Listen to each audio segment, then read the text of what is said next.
next barbecue night. So today we have our in-house cut tenderloin and in-house cut strip loin. So as you can see, the two different cuts, they're quite a bit different.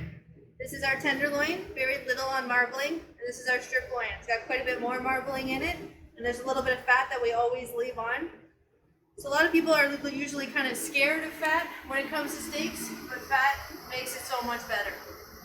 It adds a lot of flavoring, adds a lot of juiciness to your steaks, and even adds a lot of that beef flavor.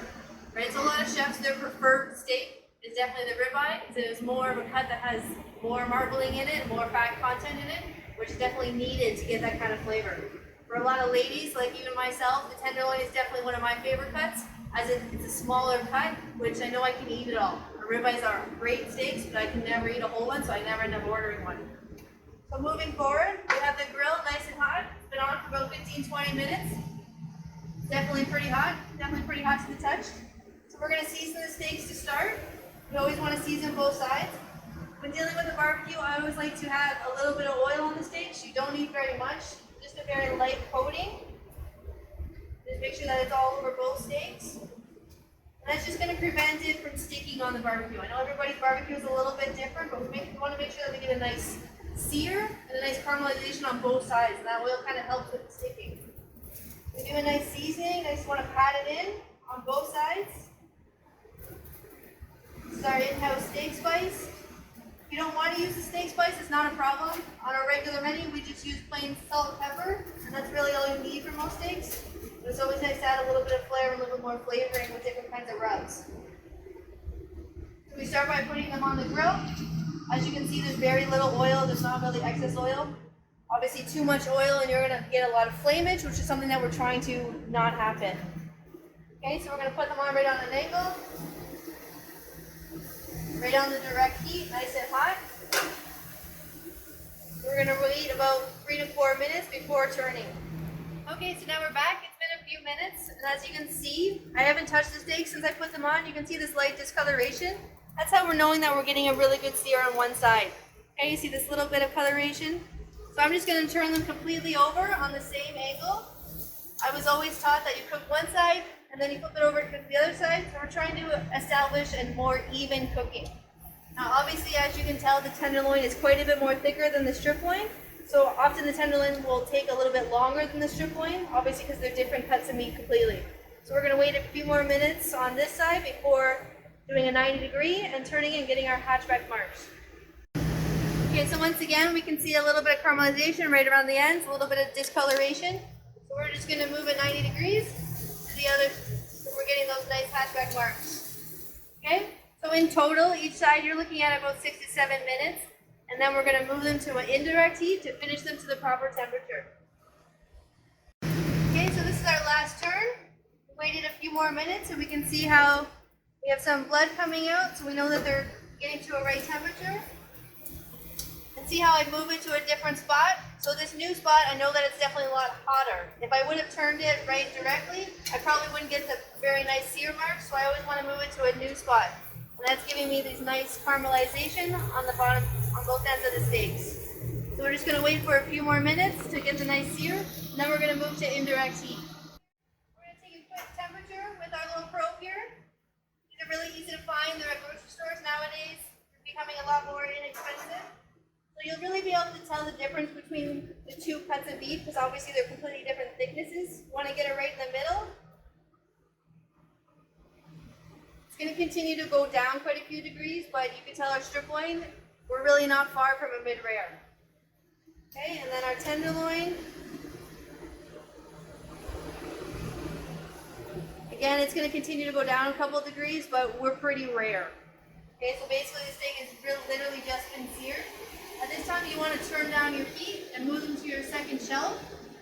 Keep in mind that if you're ordering both boxes and you plan to cook both boxes at the same time, strip loins are definitely going to cook a lot faster than your tenderloins. And that's just because of the thickness. When teaching my guys how to work the grill, I always teach them about steak selection. So if we know that somebody's ordering mid-well, I'm going to try and pick the right steak for a mid-well. You know, somebody that wants a rare, I want to try to find the thickest steak. So that makes a big difference when it's going to the table. Okay, so steak selection obviously comes in handy when you're barbecuing at home and how you know you like your steaks. We're gonna move around the corner to the rationale, which we're gonna probe them and get them to the exact temperature.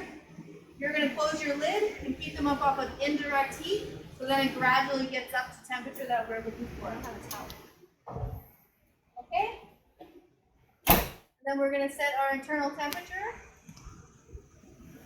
We're gonna go to about 124, knowing that that's gonna come out of the oven at 124, and then we're gonna rest it. So when resting steaks, you can expect the steak to go up around 5 to 7 degrees.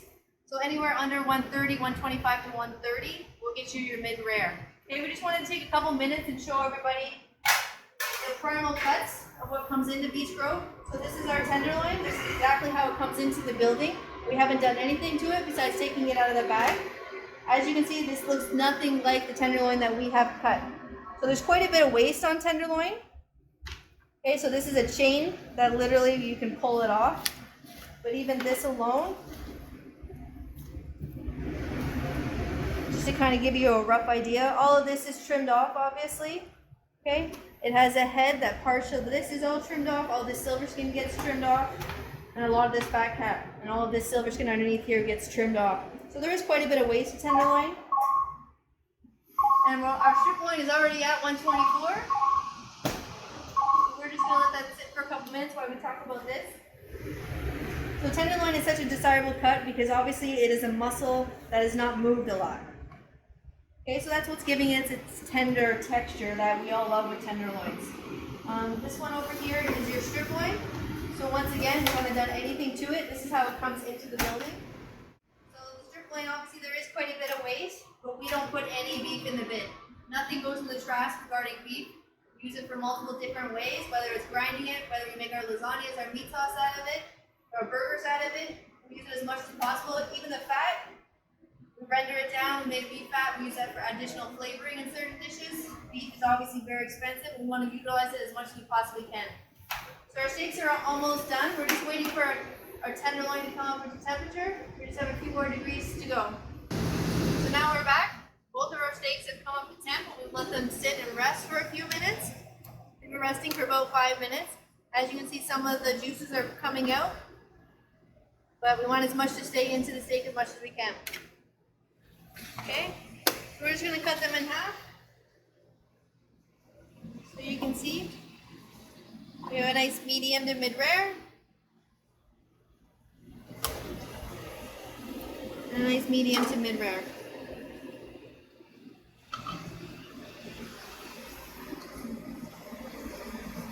Okay, and even after I'm cutting, you don't see a bunch of juice pouring out, and that's because we let them rest. That's why resting is so important when it comes to beef. I just want to take this time to thank everyone that participated in our month of barbecue boxes. It's definitely a lot of fun for us.